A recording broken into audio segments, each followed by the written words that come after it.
Everybody, it's Thursday night. We want to welcome you to a brand new show of Night Terrors Radio. We have a special night lined up tonight, and we'll tell you exactly what that is in just a moment.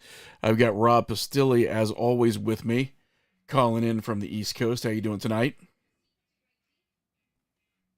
Doing all right for the night. It's all right. And we also have Eric Gray calling in. We're going to be spending the night with Eric tonight, and like I said, in just a moment, tell everybody exactly what that means and what we're doing here. How you doing tonight, Eric? Good, thank you. Good. Just glad to be here. Glad to have you on with us. So, as anybody who watches our show knows, we've had a variety of hosts and we've had a variety of different shows in our past. And I'm going to try to make this short and sweet because really what this is tonight is about the stories that we all have of someone that was with us for, God, it feels like forever. He was with the Paranormalists when I was doing that show. Then he came on to the Parafactor and he was on Night Terrors Radio with us, and that was Mark Gray, one of my, and everybody's going to say one of my best friends in the world because that's the impact that Mark had on them. And I think it's okay. I think it's okay that a million people had Mark as their best friend because I think that's testament to how great Mark was. And we recently, unfortunately, lost Mark in February to an accident in his state of California where he was living. So tonight, what we're gonna do is we're just gonna share some stories about Mark and have a night of what Eric would call Markness. So tonight is all things Markness. So again, I can't thank you enough, Eric, for being with us tonight, man. It means a lot, especially to have you come on and share memories with us. Oh, thank you. Thank you very much. Just really glad to be here. I know that the show was a big thing for him. That was something he was real proud of, and he was always happy to be a part of it. So thank you guys for letting him be him, because that is definitely what he was. He was him. As sort of an example of that, like when we were on the East Coast and the show unfortunately sort of dissolved, everybody was going their separate ways. We had people getting divorces, me included at the time, and everybody was sort of moving and trying to find their footing somewhere else. I remember coming back to Illinois, and I was trying to get some radio stuff going, and it was extremely difficult without Mark's voice. I remember thinking this just isn't working. Like the dynamic was just not there. Like he was such an important part of that show, and like the gags and stuff we had. I mean, like we poked fun at each other, we poked fun at ourselves, but I mean, he was just that personality that was absolutely like irreplaceable. We just, no matter what we tried to do, it was like there wasn't there wasn't room for a show without a mic for Mark in it. So when I came back to Illinois, it was a pretty easy choice not to do it for a while because it just sort of wasn't checking all the boxes on the way down, and it sort of feels like that in life right now. Someone is saying that they can't actually hear us on Facebook, but I'm seeing that our levels and everything are fine. I don't know if you want to check that if you got a quick second, Rob. Yeah, let's Seeing that our levels and everything are fine. I don't know if you want to check that if you got a quick second, Rob. coming through perfect on my end. Okay, this is because I'm an idiot, and someone posted, "Can't wait to hear about Mark," and I thought they said, "Can't hear about Mark." Oh, That's funny. That's funny. So, yeah, this is. Remember, reading is fundamental. Well, I do that like skip every other word kind of thing, and just to see what comes out in the wash. So and this is where we have nice moments like that. We've been opening the show with the news segments.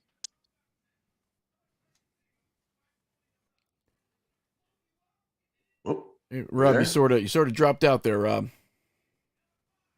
oh, sorry. I was saying we've been opening the show with news segments, and I have a news segment tonight that I think Mark would be happy about.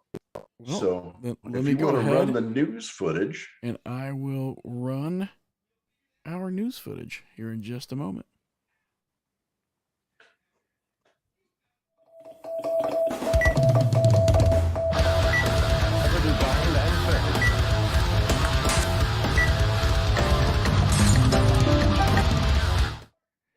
All the things you never knew that you wanted to hear, and most of them that you actually didn't, but we tell you anyways.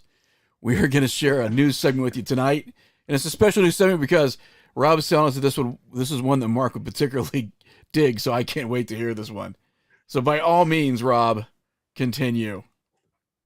So Mark and I had a conversation one time about the Rock and Roll Hall of Fame and his disdain for, many of the people that were going into the Rock and Roll Hall of Fame. Exactly. But today it was announced that Judas Priest will be getting into the Rock and Roll Hall of Fame. And I think that would have made Mark smile. I think somehow knowing that, Rob Halford and Glenn Tipton and KK Downing and the boys are all going to be, enshrined in the hall. And that would have been, one of those things that, Mark would have given us the, oh, and it would have just, most certainly. Most certainly. And would have definitely tipped the cap to that. And then we would have gone down. A big fan of all metal. So then we would have gone down the top 10 list of best Judas Priest songs and killed the entire show.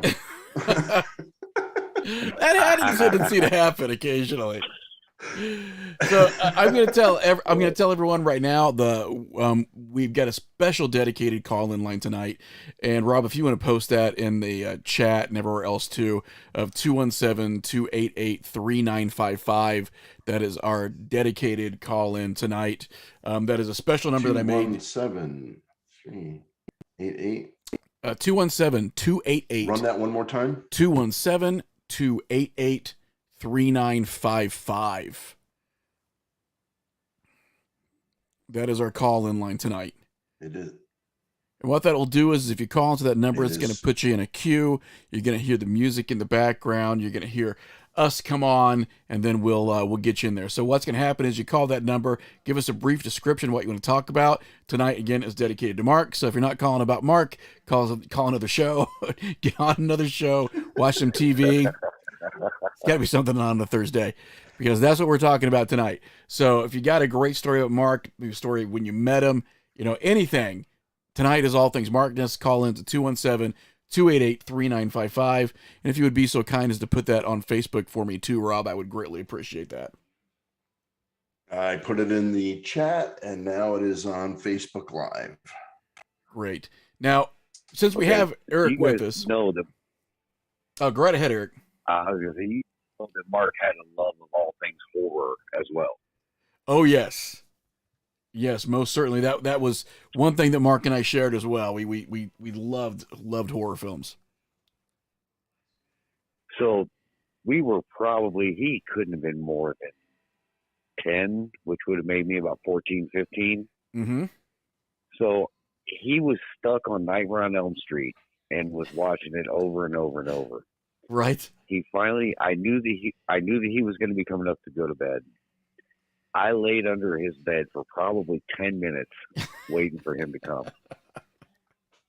As soon as I saw his ankle by the foot of his bed, I grabbed it.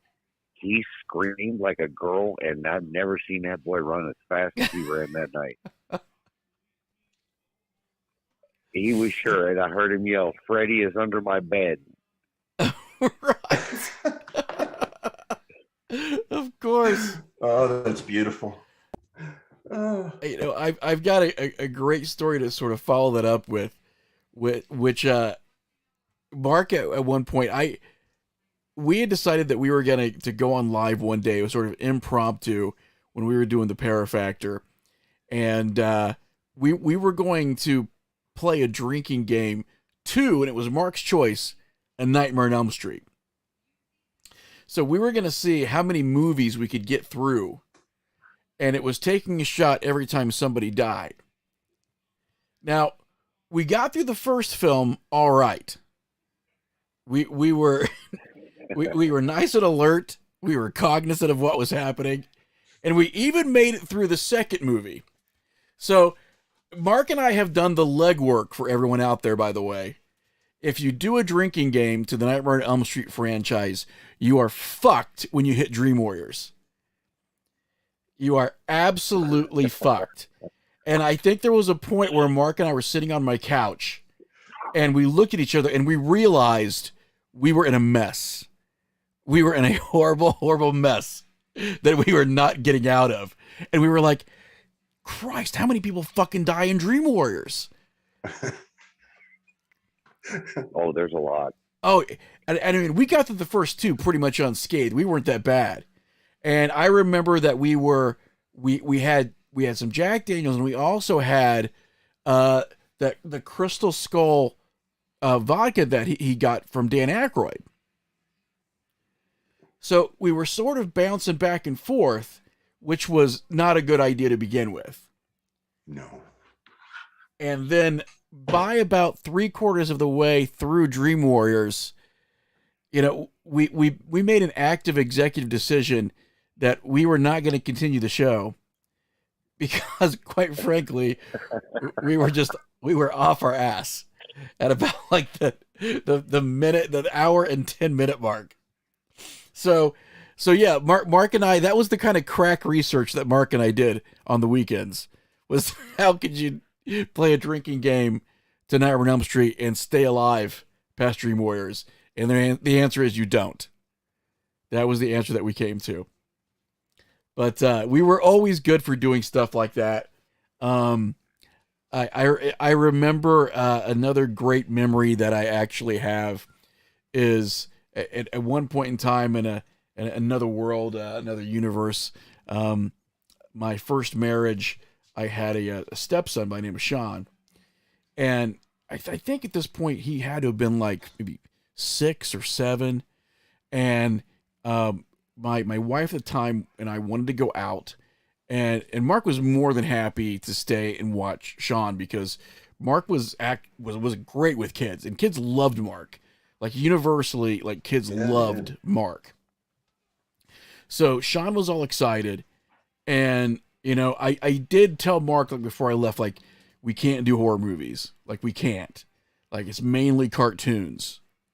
So Mark was sort of lost things in translation sometime. So I think that meant to Mark that a black and white horror movie was okay. that was close to a cartoon because it wasn't in color. So we get back and I'm like, how are things going? And he's like, no, man, we had a great time. You know, we were watching movies and stuff. And I'm like, cool. What'd you watch? He's like, well, the first one we watched was Creatures in the Black Lagoon. And I'm like, no, this is going to scare Sean. And he's like, no, he was good through it. He was totally good through it. And I'm like, okay. So maybe about a week later, Mark comes over and we proceed to drink our faces off. So I go upstairs to my bedroom, and we had this little cape and 2 bedrooms on the second floor, and then Mark was sleeping downstairs on the couch. So at some point in time, all of the liquor decided it needed to exit Mark by force. So at about 3:00 in the morning, Sean runs upstairs and comes in our room, and he's like, the creature is in the house. And I mean, he's all wide-eyed, and he's like sweating. Creature from the Black Lagoon is in our house. And I'm like, buddy, you're fine. He's like, no, I hear him, and he's in the bathroom. And I'm like, what in the world is going on?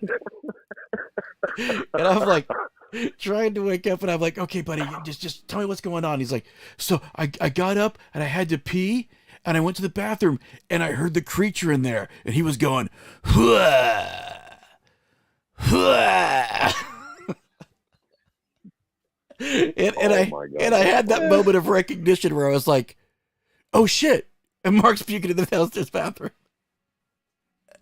But it was just such a coincidence that the week before they watched Creature, that he was sure it was the creature. Hua! Hua! And what was hilarious was not like 10 minutes later, Mark is still sick, but I come downstairs and I'm like, you would not believe what Sean just said.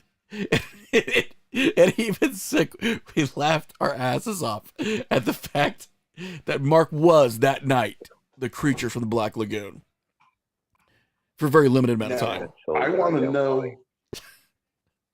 I want to know, like, how he told that story, like what the Mark understated version of that story was. The Mark spin.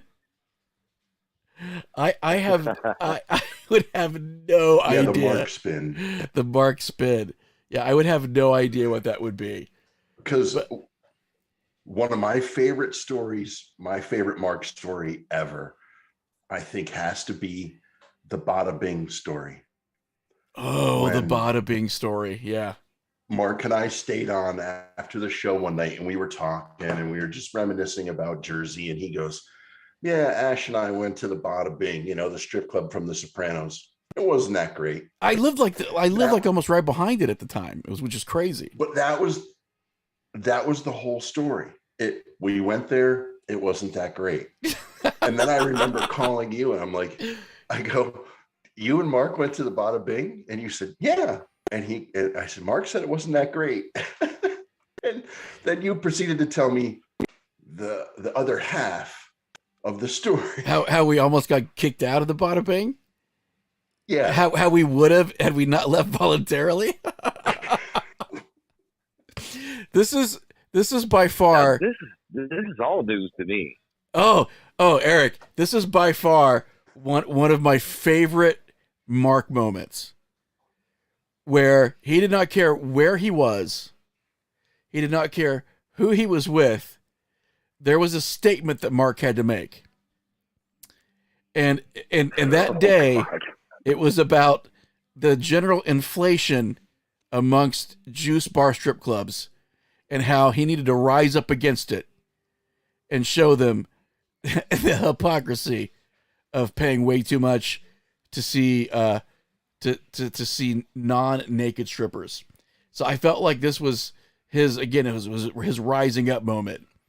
So we were at Bada Bing, and like it was actually, so anybody who hasn't been there, it's actually this place called Satin Dolls.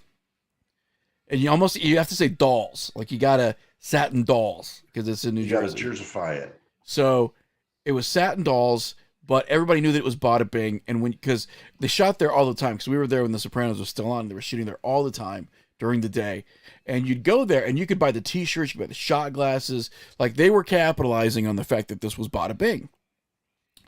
So as we get in, there's a 2-drink minimum, which means about $30 in Jersey terms.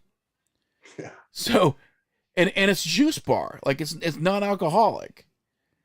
So Mark is already not happy. Like he wants a shirt, he wants a shot glass, but he is not happy with the juice only portion. And then we find out on top of that, it's a bikini bar. They do not get nude. So, Oh no. I know. Wait a minute. I love the fact that Eric's only response so far is just, oh no. Like he knew what's coming next. So Uh-huh. did Did he have his own soapbox, or did he have to borrow one? He just about got it kicked out of him from under him. So we're sitting there, and there's like 2 or 3 bouncers, and we're only like 4 people in there. So we're sitting at the bar, and we've paid our 2-drink minimum, but apparently it's not just a 2-drink minimum. It's a 2-drink minimum, and then you sort of have to continue to pay to stay there. Like the 2 drinks is to get through the door, and then to stay there, you've got to pay rent in the form of like more juice drinks. After a while, it's like, how many sea breezes, like virgin sea breezes, can you order? So we're sitting there, and the lady comes up to us, and she's like, hey, you guys got to buy a drink if you're sitting there up at the bar watching the girls. And then the girl comes over almost instantaneously, goes, or you can tip the girls. So obviously the girl was going to work the table and get some money. So Mark was like, so we got a tip? Stay here? And the girl shakes her head, and I shit you not, Mark reaches in his pants and pulls out a wad of change, nickels, pennies, and dimes and puts it right in front of the stripper on the bar. And I look over, and as soon as he did it, like two of the bouncers got up, and I'm like, "Don't worry, sirs, we'll be leaving." Oh, God. So, but remember, Oh. the story I got was we went there and it wasn't that great. He just left out the funniest details of how we almost got kicked out of Bada Oh, my Bing. God, that's funny. And I mean, there was change everywhere, Eric, because he sort of like picked it out of his pocket and then like placed it, like slammed it down on the bar, and it was just like, I think a quarter just went rolling and hit the stripper pole.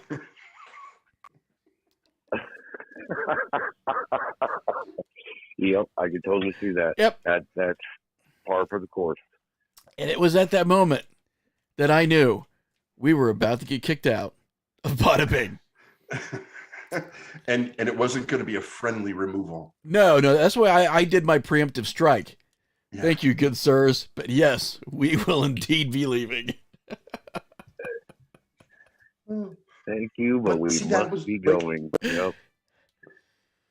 We love to frequent your establishment. However, today we have a full schedule. The Mark spin is real. It is real. It's a real thing. Yeah. I just wonder, like, how long that story echoed through the halls of Bada Bing. Oh, you know, like it wouldn't surprise me if it still rolls. Right? Like that quarter roll. Hey, they probably framed the quarter. That time that guy came. In my mind, they did. In my mind, they framed the quarter. Hey, Vinny, remember the time that guy came in here and we told him, like, you gotta like tip the girls or you gotta leave, and he like threw change at us. Remember that?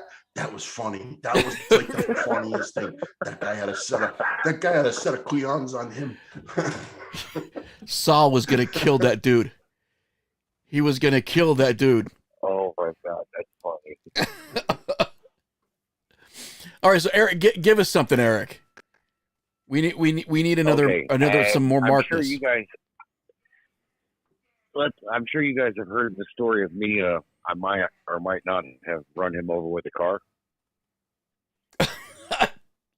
Okay, I heard echoes of it. Again, just echoes of it. I don't think I've ever heard the full story. So I was 16, and when I say a car, I mean it was actually a VW Rabbit. Barely a car. So it wasn't like a real car. Yeah, it wasn't a real car. It was just kind of a car. Right. So we were coming home, and for whatever reason, he wanted to ride with me to go home instead of riding with our parents. Real quick, Eric, let's go ahead and put you on pause real quick. We actually have another caller calling in. Oh, go ahead. Go ahead. Time. Okay, looks like we've got somebody calling in from Santa Ana, California. Who are we talking to? Santa Ana is not really the best place. I don't think I've ever actually stayed there longer than a couple days. This is Aaron. I think I met you guys either on one of the shows previously or not. I'm not sure, but I've been hanging around Mark for many moons since a mutual friend of ours left the state. He just kind of grew into our family and became Uncle Art to everybody. That will happen. Yes, it will. So do you have some Markness for us tonight, Aaron? Oh, I do. So everybody knows Mark.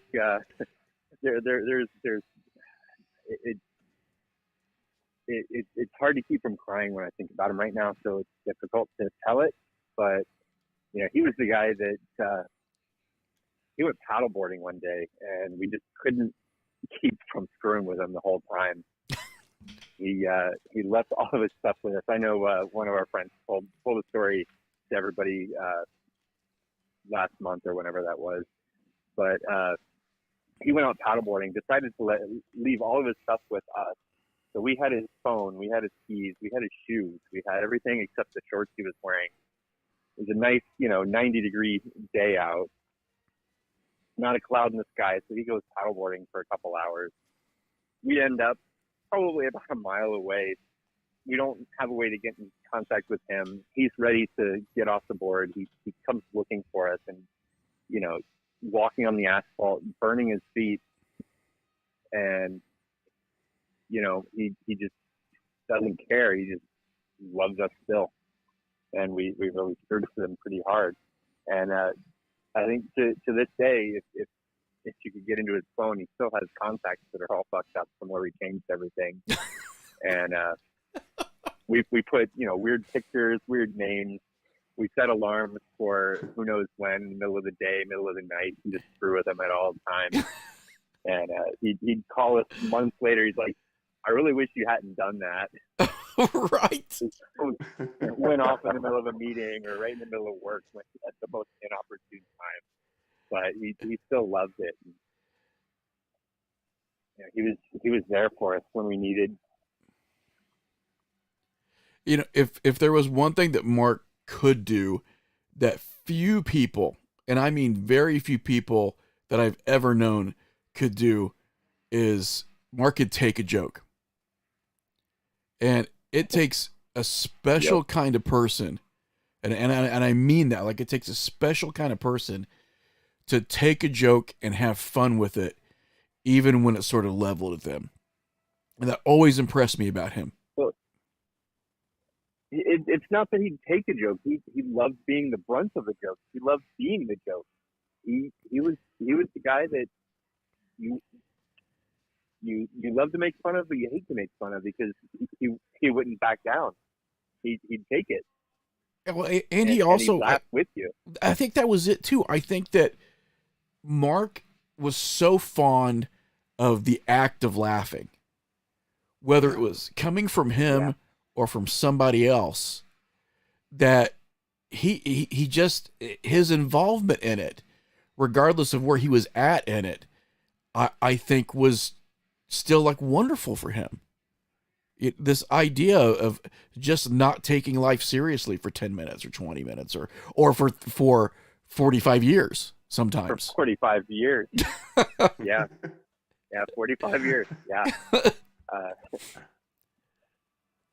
So, well, one of the things I just wanted to mention, the last time I got to see him was on my birthday. So it's kind of difficult. No, that's understandable. That's understandable. Mark and I, we were about a week and a half apart in birthdays. So there were a lot of years we shared those birthdays together. And, this year's going to be a tough one.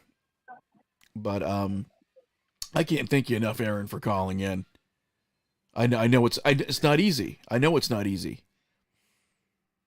We're able to sort of laugh through some of these things tonight, but if we wouldn't be laughing, we'd be crying. So I know it's not easy, brother, and I appreciate you calling in. Yeah, Aaron was at the Huntington Beach Memorial we had for him. And Ash, I know you and Rob were at the actual one with my parents in Illinois that just happened last week. Yeah. Yeah. So yeah, it was great. The one in Huntington was way different than the one in Illinois. The one in Huntington, I wish there's some way I could have got you guys to that, because there wasn't a dry eye in the house, and it was just all kinds of heartfelt stories, and the outpouring of love for Mark was just unbelievable.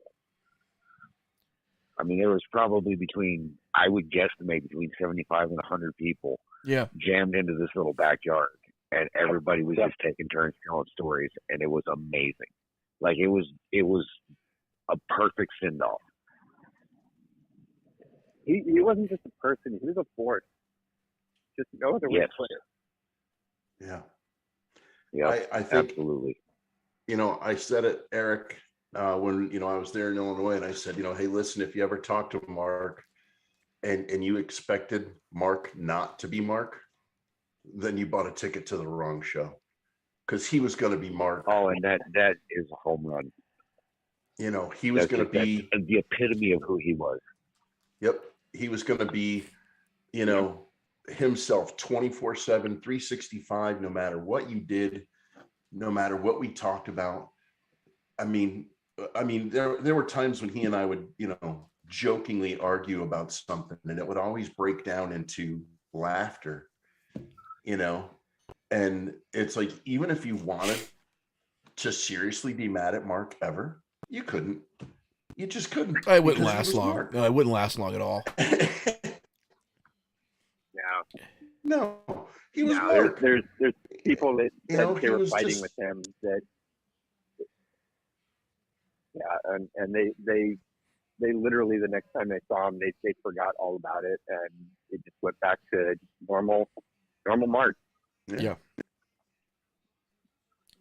You know, and Yeah, I think you couldn't remain mad at him. I think, we're talking about some of the things that also were.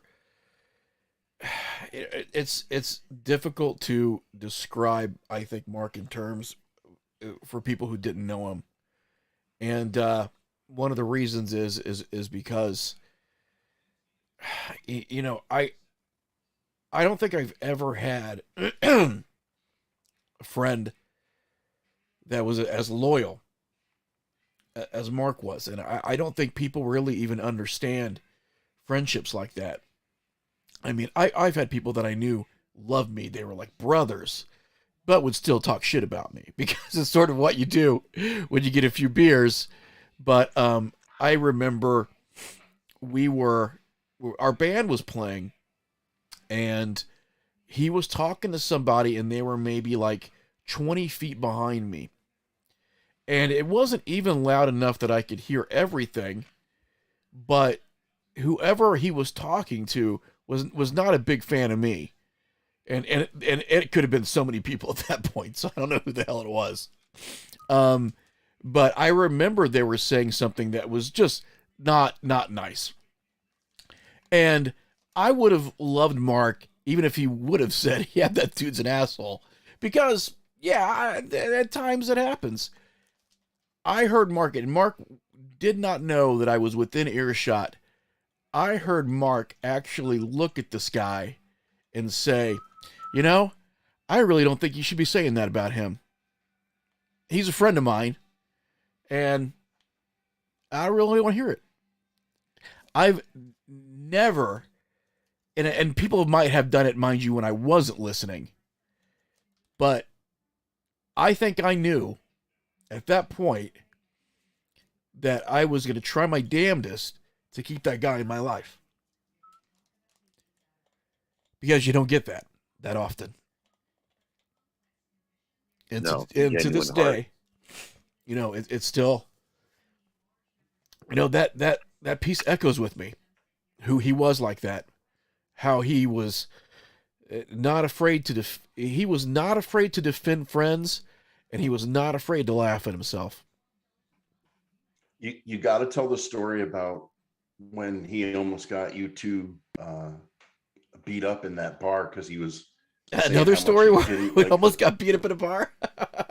where remember you guys went to see the band and he was kind of like, oh, these guys suck or whatever, but the band was like right behind you guys, because he was telling me the story about that. This again is another story.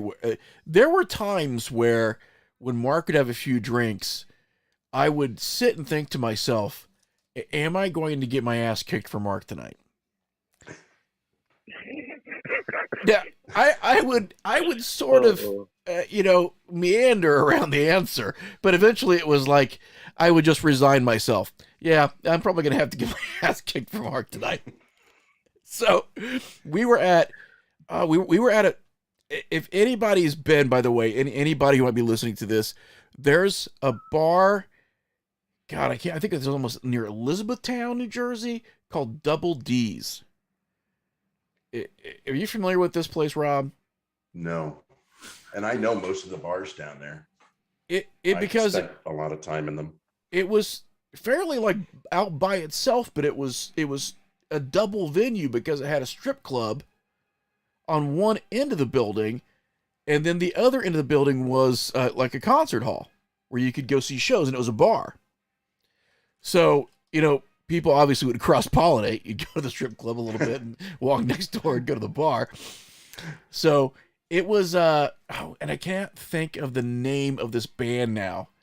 It's the same band that was, God, they were in like, it was like credit card commercials or something, where they were at a kid's party. Steel Panther. It was Steel. So are you aware of Steel Panther, Rob? Yes, I am. Okay. They have a rousing hit called Fat Girls that we used to love to sing to. So this was for Mark's birthday. He wanted to go see Steel Panther, and I was going to be designated. So we're watching this opening act, and Mark had no patience for bands that were really, really bad. He had no patience at all, especially after he had a couple drinks. So he's ready for Steel Panther, but yet he's having to watch this abomination happen. And this guy tries to do an Alice in Chains cover. Now, people were... No. Oh, it was bad. It was bad. He doesn't like Alice in Chains at all. Oh, Well, so Mark had a up-down opinion with a lot of Alice in Chains' music. As Rob will don't tell attest him to. you liked Rooster. I know. Yeah, don't tell him you like the He song loves Rooster. face. He loves Won't go over facelift. well. Oh, yeah. Yeah, loved Facelift. And Yeah. it was... And this guy tried to do Rooster. He tried to do Love, Hate, Love. The Love, Hate, Love was so bad that Mark at this point was personally offended.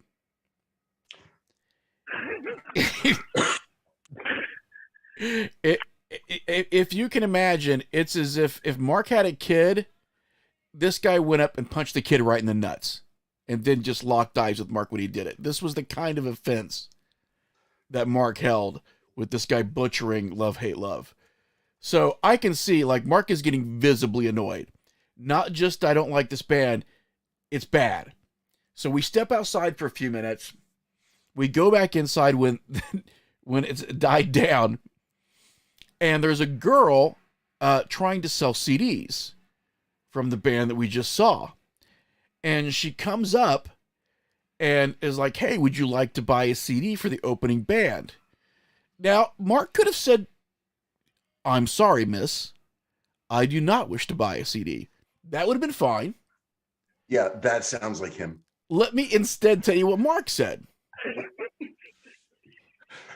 Is this the band with the singer that sounded like a cat getting fucked?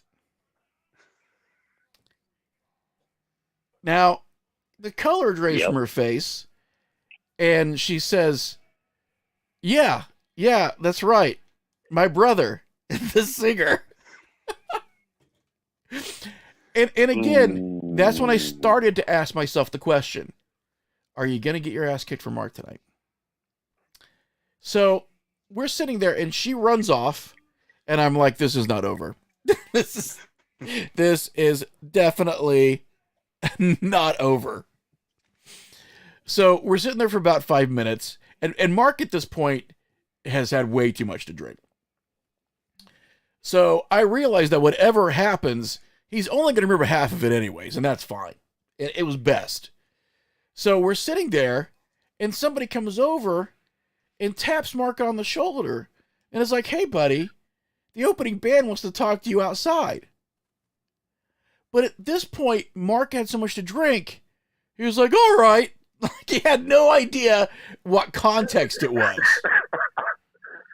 I think somewhere in Mark's head, he thought this guy was going to apologize for singing Love, Hate, Love so badly. That was not what the guy had in mind. So I'm looking at Mark starting to walk towards the exit, and I'm like, what the fuck is he doing? It's like there's like 7 guys in this band, and they're all sitting out there waiting. So that was the moment where time stopped, and I'm like, Ash, tonight might be the night you really get your ass kicked for Mark. It might be bad. So I sigh, a deep sigh of resignation, and head out after him, and I grab him, and I'm like, Mark, they're going to bum rush you and beat the shit out of you. We got to stay here. I'll go get a bouncer and actually make them do their fucking job. So we got the bouncer, and I'm like, hey, there's like 7 guys wanting to beat the shit out of my buddy. Like, come on, like, do your job. So it ended up that we got out of there, pretty much without incident. But I just knew, is that the guy that sounded like a cat getting fucked? I knew that was going to do it. So that was one of the other nights where the things were just about ready to go really south. But I remember, I just remember that second that it was like, yeah, I'll get my ass kicked. It was just this resignation. I'll get my ass kicked for Mark. Yeah, it's going to happen. It's okay. But yeah, it was like you had to take the hit sometime. Get it out of the way. Yeah, right. It's like, today's the day. It's going to do it. It's definitely going to do it. Yeah, but I loved moments like that. If there's one thing that I knew was that no matter what kind of night it was, Mark and I were going to have a night. It was going to be a night of it. It wasn't. I don't think there were those many dull moments with Mark. Even if it was just sitting around laughing, there wasn't a lot of bored moments. With Mark, there was always something going on. I got to hear the story about the bachelor party. I got to hear the story about the car. Well, Rob wants to hear the story of Mark getting hit by the Volkswagen Rabbit. Okay. So yeah, we were, like I said, we had gone out to eat or something with my parents, and we were on our way home. He was being him and being so annoying. I'm 16 at the time, and he's 12. So you can imagine how annoying a 12-year-old Mark could be when he puts his mind to it. Oh yeah. So I stopped the car and grab him out. I'm getting ready to just beat his ass in the middle of the street. Brother. The old brother style. Of course. And I stopped because I'm like, okay, I don't want to deal with the fallout when the parents get home. So I'm just going to make him walk the rest of the way home, which would have equated to about a little better than a quarter mile, maybe half mile. So instead of that, he jumps up on the hood of my car and he says, I'm not getting off. You're going to have to let me back in. Of course. So I said, no, not today. And I hit the gas. Oh, shit. So it's a Volkswagen Rabbit diesel. So it's like I said, it's like a half a car. Right. He loses his grip. And the last thing I see is his eyes are as big as pie plates as he falls underneath the car. And I felt the thud. Oh, shit. And I'm like, oh, my God, I'm fucking dead. So I back up because I didn't get all the way over him. So I back up and scooped him up and threw him in the car. Hauled ass home, and because I knew I only had about 5 to 7 minutes before my parents were going to be there. So I cleaned him up, threw him in some different clothes, quickly constructed a story that was feasible. I said, you were walking because it had just rained, and my dad had always used railroad ties for the edging of the driveway and like the cement. Mm-hmm. And he took his used motor oil. Now remember, this is the 80s. He would take his used motor oil and pour it on those railroad ties to seal them. So it had just rained, and when it rained, the water and the oil would always kind of rise to the top of those. Right. And they would be really slippery. So I said, Mark, you were walking on those slipped and cracked your head. If you tell mom and dad what really happened, I'm going to finish the fucking job. And I didn't know it at the time, but his skull was cracked. I mean, he was pretty fucked up. He was in intensive care. Oh, yeah, he was in intensive care for a couple of weeks. And I went and visited him every day because I felt so terrible about that, and like made it up to him 100 times over. But that was a pretty horrible story. We actually kept that from my parents until I was probably 42. He was 38. Oh shit. So Yeah, like they what you're never saying is knew that until way later. He told us the So story of what when he you're went s- back and told them, and they were completely surprised. They what?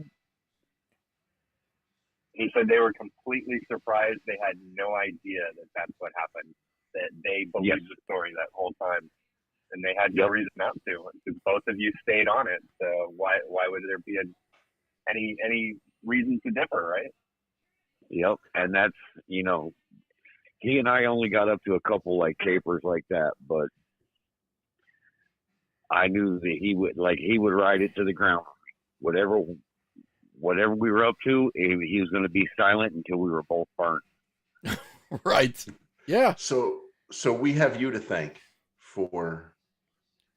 Well, I was gonna say, damn it, if I had known that, Eric, that's what I would have told the people at Bada Bing. I would have been like, it's okay. Oh, that's funny. His brother ran over his head. He's not this. The only reason he threw change at this girl. That's it. Right, at the Steel Panther show. At the Steel It's Panther okay. show again, I would be like, don't worry, his brother ran over his head. This is Well, I have another really, really, really funny story. well, we're all ears. You guys know that he and I went to several concerts when he was on the West Coast. Oh yeah, yeah. And we would go to go see bar bands or whatever. We happened to go see, well, I'm wondering, should I mention the name of the band because it involves one of the guitarists? Yeah, why not? That's at your discretion, but I'm okay with it. Okay, so we had gone to see the Iron Maidens. Mm-hmm. He was wearing what I call one of his 1% shirts because there's only 1% of the people on the planet that would have any fucking idea who or what that shirt is about. Oh yeah. Mm-hmm.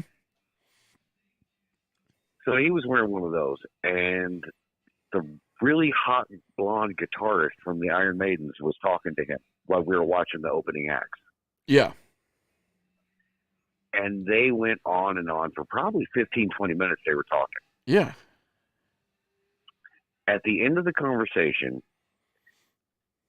she says something to him along the lines of, man, I wish I didn't have to drive back up to LA to go to my apartment. I wish I knew somebody around here where I could crash at their pad or whatever, but, I just don't know what I'm going to do. Right. Mark looks at her and says, man, that sucks. Good luck with that. Oh God. And then walked away. Oh my God.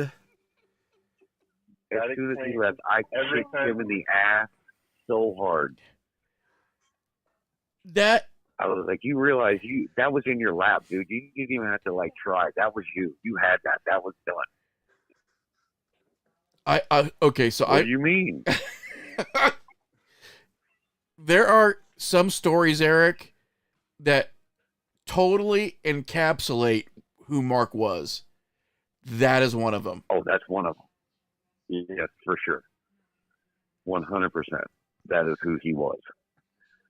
Oblivious to social cues like that. Oh yeah. And that was the thing, was Mark was a good looking guy. Like, girls dug Mark. But he didn't find out till years later.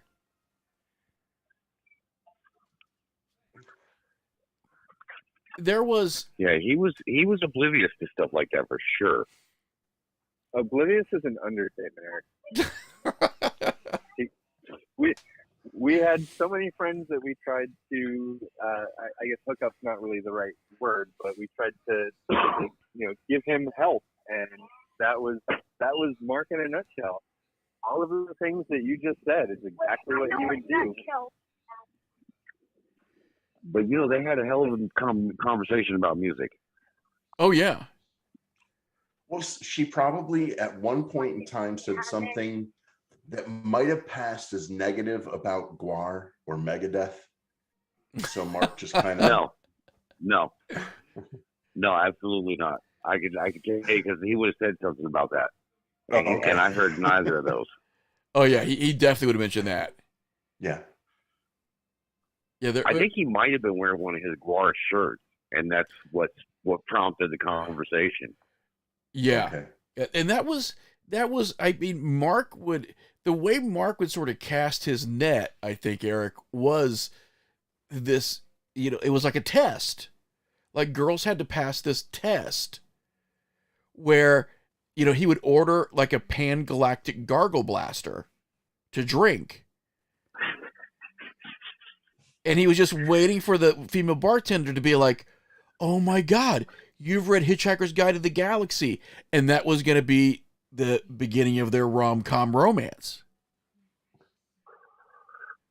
Yep.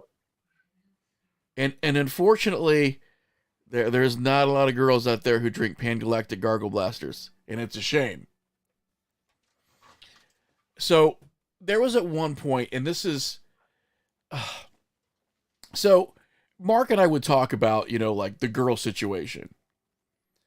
And, I would, and I probably didn't have any good advice for him. But, at one point I was just like, hey, sometimes with girls, you can't give like 100%. It's like, I know I'm a weird guy, Mark. We're all weird guys. We can't give 100% of our weirdness. Like, we got to give him like 10%. And then they'll find some more out here and there. And then we give him another 15%.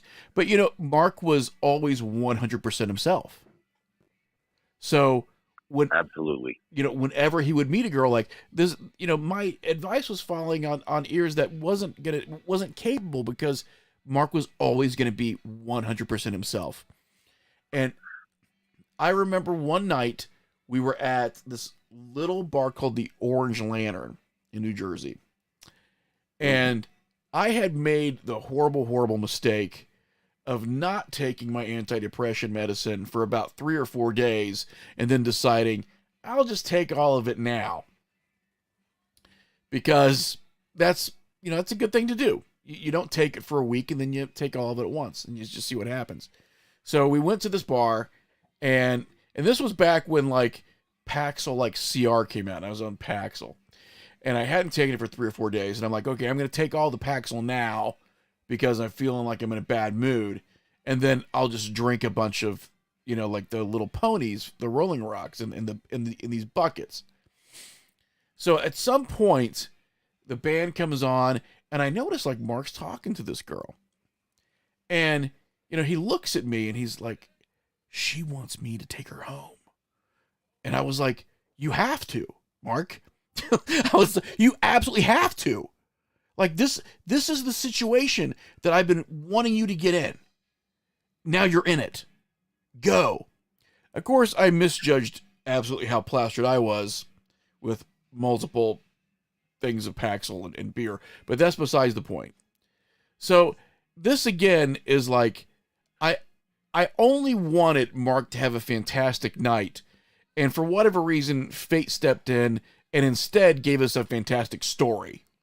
I would rather not have the story and have Mark's fantastic night happen. But instead, this is what happened. This girl took Mark back to her apartment, where her boyfriend was waiting up for her because she was out too late.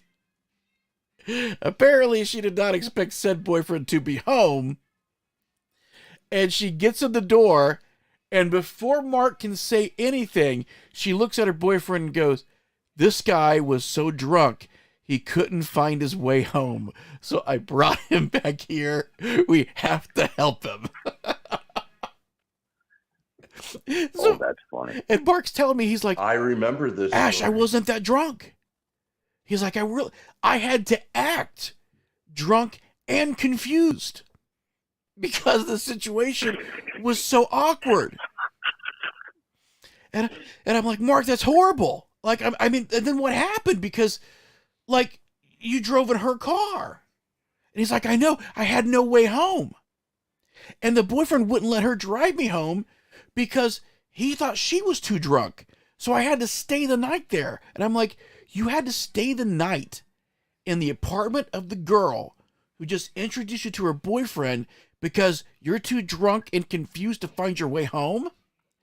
And he was like, and I had to listen to him bang from the couch. I'm like, oh my God. I am so sorry. But it was like, I just like imagine him having to be on the couch while he was listening to it. And then, of course, if either of them came out, he'd have to be like, I'm just looking for my keys, because he had to pretend he was so drunk he couldn't find his way home. Oh my God. I mean, Oh my God, that's funny. My heart went out to him. But at the same time, I was like, this is hilarious, Mark, and I'm sorry. God, I'm so sorry. It's so damn funny. But it's so funny. And that was, but that was sort of, like just the shit that happened. It's sort of the shit that happened. We've got time, guys. And it's just, talking about Mark and talking with people who loved him goes by so quickly. We've got time for one more story. If anybody's got anything, the lines are still open. Otherwise, Eric, if you've got something, or Rob, I'd love to hear something. Yeah, I don't want to take the mic all tonight. You guys go ahead. I've got my Rise of Skywalker story. I don't know if we can tell all of it, but Mark proceeded to tell me that he had just seen Rise of Skywalker. Mm-hmm. And I said, Mark, don't tell me about it. I haven't seen it yet. I'm not going until tomorrow night. Well, I got to just tell you this one part, Mark. Don't tell me about it. I'm not going to go and see it until tomorrow night. Just this one part, Mark, please. I really don't want you to spoil it for me. But that's how excited he got, which was awesome. So amazing. Right. And finally, I had to let him tell me, because there was this 6-year-old kid inside Mark that had to come out and just tell me about the overall excitement of it all. Yeah. Fast forward. He's got the pass to Disney, and he keeps telling me, we keep trying to go and get on the ride, but there's like a 4-hour wait. And by the time we get there, and then I forget how he did it, but he ended up going on the ride at one point, and he called me like on the way home, and he's like, it was amazing. It was incredible. Like, it just, when Mark loves something, and this is where I didn't know if I could tell or not, because now I'm starting to get a little verklempt. But man, his love of whatever it was infectious. Minnie. I can't tell you how many pictures I got of Minnie. Yeah. I can't tell you how many times, I got like a text, hey Rob, you should check out this song by whoever. And if he loved it and he wrapped his arms around it, he wanted you to wrap your arms around it too. Yeah.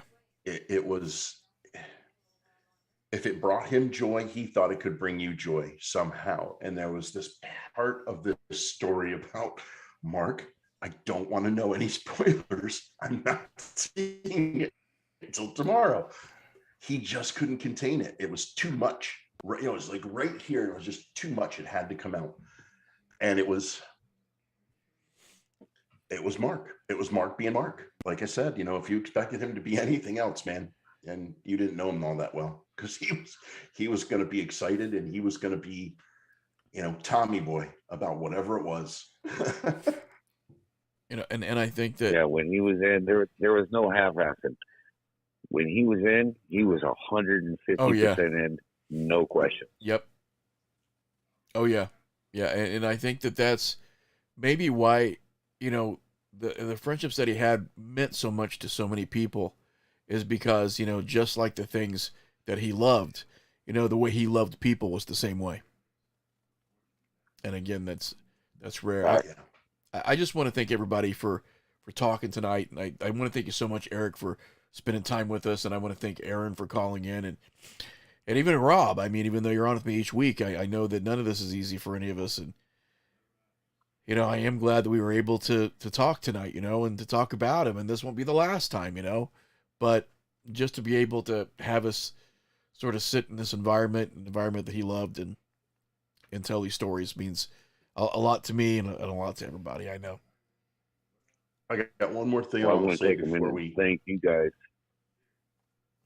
for coming out to the service in Illinois, and for everybody who's listening. It was just the one in California again. It touched all of our hearts. Like, it was so awesome, and I wish there's some way I could have recorded it and showed it to you guys, because it was amazing. We would have loved to have been there. We would have. Yeah. And thanks, Eric. I I appreciate have it. to say one more thing before we end, and that is, for an hour, we've been laughing our asses off, you know, Yeah. and I can't think of, I mean, whatever tribute we could pay to Mark, laughter. For the last hour, we have been laughing about our friend, our brother, our partner, you know, like in the show. And then, you know, it was awesome just to laugh, you know. Yes. Yes, and I got to thank you guys for telling some stories that I had never heard before. That's definitely, and every one of them, I'm like, yep, that's him. Yeah. Hands down, no doubt. I want to thank everybody who was also listening, people who came in and out of the chat room. I just want to say, you know, not to get too sentimental or anything, but just you got somebody there with you tonight.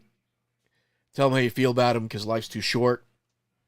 And you know, I was very, very lucky to have spent as much time with that guy as I was able to, and it still felt like not enough. So, you know, when you can tell people that when they're there and listening, you know, do it. I want to thank everybody. And again, everybody have a great night. And I'm sure we'll talk to you soon, Eric. I really appreciate being able to share this with you tonight. It means a lot. Thank you guys for having me on. Like, it's a big deal. It's fun to be involved in something that was so dear to him. So, thank you. Thank you. Everybody out there, have yourself a nice night. We'll talk to you next week.